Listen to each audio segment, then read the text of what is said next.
Pasalamatan ko karon ang Ginoo sa mga katuigan nga naangkon ko. Bisan pa sa akong mga kasakitan,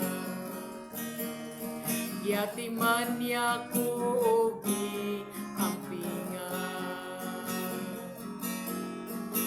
sa may ikabalos ko sa Dios sa mga kaayuhan nga naangkon ko.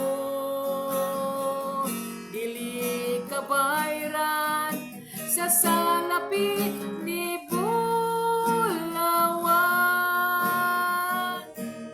Ang kinabuhi ko ihalad ko kanimo.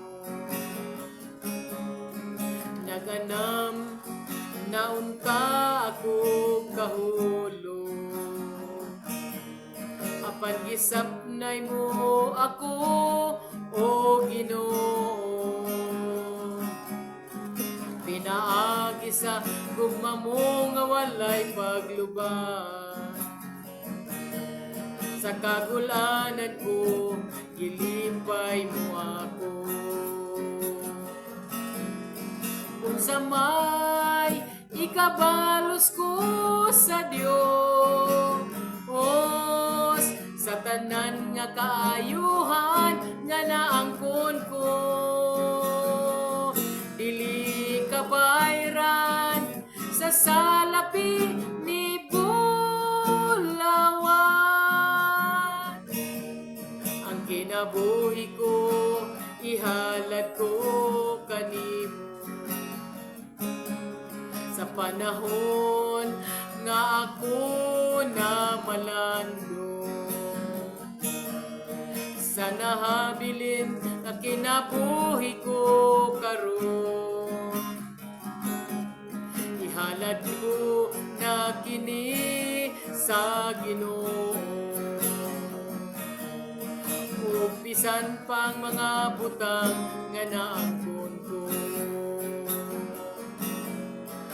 Sa may igabalos ko sa Dios sa mga kaayuhan nga naangkon ko.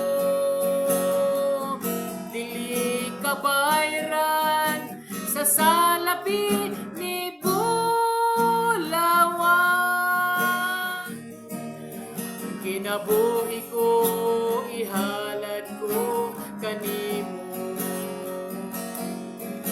Sa may ikabalos ko sa Dios sa mga kaayuhan nga naangkon ko. Dili kabayran sa salapi ni bulawan. Ang kinabuhi ko ihalad ko kanimo. Dili kabayran sa salapi ni bulawan. Ang kinabuhi ko ihalad ko kanimo. Ang kinabuhi ko ihalad ko kanimo. Ang kinabuhi ko ihalad ko kanimo.